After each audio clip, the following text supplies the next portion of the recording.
Hello Jain साथियों, अगर आप चैनल पे नए हैं तो सब्सक्राइब जरूर करें। आज हम लोग पढ़ने जा रहे हैं is am are to. Is am are to में बहुत अच्छी चीज है। इसमें काफी सारा स्ट्रक्चर कंप्लीट कर चुके हैं। वैसे तो विल, कैन, कुड, शुड भी कंप्लीट कर चुके हैं। I can, will to and expect to भी कंप्लीट कर चुके हैं। तो अब अपन लोग जो पढ़ने जा रहे हैं वो इज एम आर टू है। इज एम आर टू का जो मतलब होता है वो होता है कोई सा व्यक्ति कोई सा भी काम करने वाला है, वाली है या वाले हैं, या फिर वाला हूँ या वाली हूँ। ठीक है, जैसे मैं जाने वाला हूँ, वह आने वाला है, वह बोलने वाला है, हम लिखने वाले हैं। तो वाला है, वाली है, वाले के लिए आप इज एम आर टू का मतलब का उपयोग करोगे। इज एम आर टू किस स्ट्रक्चर का उपयोग करोगे? So now let's talk about the subject. Subjects में क्या रहेगा? आई के साथ आपको always everybody knows am is used. ठीक है, with we you they, are is used and with he she am is used. Guys मैं थोड़ी सी चीज आपसे कहना चाहूंगा, यदि आप सही से इंग्लिश सीखना चाहते हैं, if you really want to learn English, then that's not matter about that you can learn English within 10 days. That's not matter about that you can learn English within 20 days, 1 month. Guys, if you learn English in the 10 days, then you will forget also after 10 days. It's also true. यदि आप लोगों को perfectly English सीखना है, forever English सीखना है, सो आप लोगों को कुछ ग्रामेटिकल बेस्ड चीजें करनी ही पड़ेगी any how. So learn English with the structures. ठीक है, आप लाइफ में कभी नहीं बोलोगे, ये मेरा वादा है। आप अगर सही तरीके से देखोगे तो जिंदगी में कभी नहीं बोलोगे।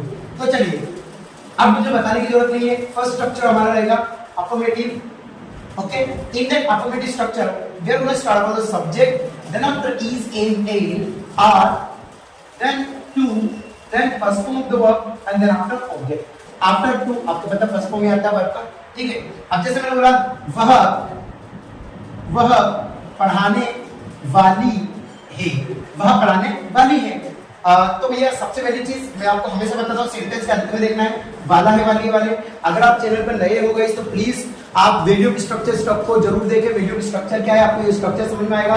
मैं वाला है, वाली है के लिए फिर मैं यहाँ रखा हूँ, आपको सब सारी चीजें पहले वाले सारे वीडियोस में दी हुई है, प्लीज जरूर देखिएगा। तो वाला है, वाली के लिए सबसे पहले सेंटेंस के लिए हम अंत में चलेंगे। वाला है, वाली है, तो वाला है, वाली के लिए इज एम आर टू का उपयोग होता है। अगर यहाँ पे रहा रही होता तो हम उस पे जाते हैं। अगर यहाँ पे सत्ता सत्य होता तो हम उस स्ट्रक्चर पे जाते हैं। तो यहाँ पे वाला है, वाली है, वाला है, वाली है के लिए आप लोग इज एम आर टू का उपयोग करोगे। After that is am are to में अफर्मेटिव स्ट्रक्चर है। In that affirmative structure subject is coming first. तो फर्स्ट सब्जेक्ट आ रहा है, तो सब्जेक्ट वह की इंग्लिश आप लोग यहाँ पर शी का उपयोग करेंगे, तो वह की इंग्लिश यहाँ पे शी हो गई। ठीक है, शी के साथ इज एम आर में से आई थिंक शी के साथ इज का उपयोग होता है। So is used. अब एम और आर आएगा नहीं, अब आप लोगों का टू।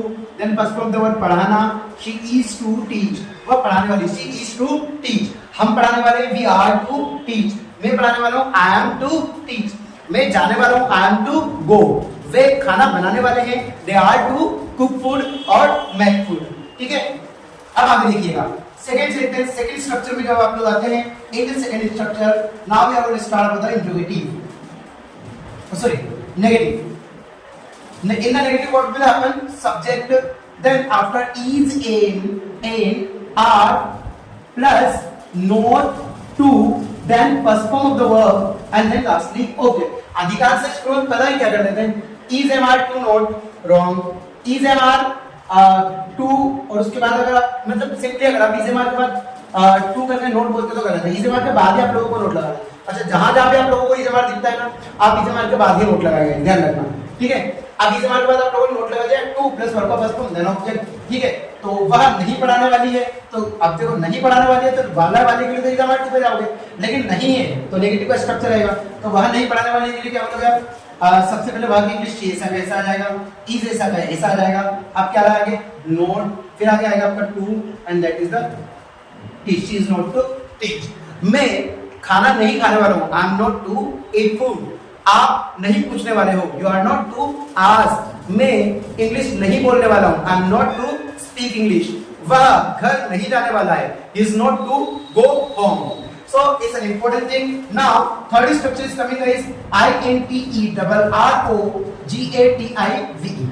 अगर गाइस आप लोगों को थोड़ा बहुत सीखने को मिल रहा है, चैनल को सब्सक्राइब जरूर करें, देन आफ्टर लाइक भी जरूर करें वीडियोस को, तो थोड़ा आपका मोटिवेशन मिलेगा। इस मोटिवेशन मिलना बहुत जरूरी है जिंदगी में। ठीक है, तो आगे देखिएगा। अब इंट्रोगेटिव में क्या रहता है guys, everybody knows about it that in the interrogative structure is, am, are मतलब all helping verb come first, then after subject, after subject to will come here, then first form of the verb and then last object. और बहुत अच्छी चीज है बता रहा हूं, बहुत अच्छी चीज। अब हमेशा एक बात याद रखें, जैसे यहाँ पे लिखा is am are not to, has have not to, ठीक है, हैड नोट टू, आपका जो भी लिखा रहता है डू नोट, तो जहां पे नोट लगा रहता है ना, या विल नॉट हैव टू, तो विल नॉट हैव टू में लगाया आप लोगों ने, ठीक है।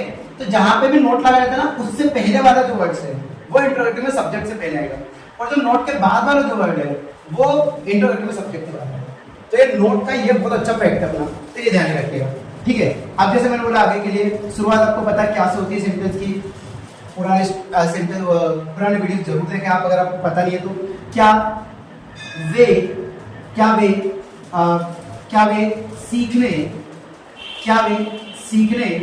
वाले हैं, क्या वे सीखने वाले हैं। सो नाउ अब आपको पता है सबसे पहले वाला वाले मतलब easy word to, after it वाला वाले के बाद क्या आएगा, आपने कंप्लीट कर दिया भैया। ये अफर्मेटिव में नेगेटिव इंट्रोगेटिव है, अफर्मेटिव हो नहीं सकता, ये नेगेटिव में नोट कहीं नहीं है, नहीं भी नहीं है। अब आगे क्या है, शुरुआत में जो सेंटेंस क्या रहता है उसको इंट्रोगेटिव सेंटेंस कहते हैं। सब चीज एक चीज बताई गई पिछले वाले वीडियोस में, देख लेना आप लोग। और अब क्या आता है अपना, अब इंट्रोगेटिव स्ट्रक्चर, जो स्ट्रक्चर कहता है वैसा करना है। इसे मान में से यहाँ पे शुरुआत में मेरे ख्याल से आर आएगा, क्योंकि सब्जेक्ट क्या है, वे की इंग्लिश होती है दे, और दे के साथ हम लोग यूज करते हैं आर, ठीक है। अब क्या आ रहा है आप लोगों का, टू फर्स्ट फॉर्म आने वाला है वर्ब का, तो सीखना, लर्न एंड दैट्स इट, खत्म, फिनिश, क्वेश्चन मार्क लगाना, ठीक है। इंट्रोगेटिव प्लस नेगेटिव अगर आप देखें तो ये फोर्थ वाला स्ट्रक्चर आपका बन जाएगा, आई प्लस है, ठीक है। इंट्रोगेटिव प्लस नेगेटिव में मैंने आपको एक सेंटेंस मैं आपको दूंगा, आपको बनाना है, is am are plus subject plus not आपको यहाँ पे लगाना है, देन आफ्टर टू आएगा guys, then first form of the verb, then lastly object and question mark, ठीक है। अब मैं आपको दो तीन सेंटेंस बोल के बताता हूँ। ही इज टू टीच, या she is to teach, she is not to teach, is she to teach, is she not to teach, ठीक है। They are to come, they are not to come, are they to come, are they not to come, you are to ask, you are not to ask, are you to ask, are you not to ask, okay. You are to, I am to go, I am not to go, am I to go, am I not to go, ठीक है। You are to cook food, you are not to cook food, are you to cook food, are you not to cook food. अब ना आपको comment box में इसका answer जरूर बताना है। सेंटेंस आप लोगों के लिए है, क्या आप इंग्लिश बोलने वाले हो? Please comment in the comment box. Thank you so much guys.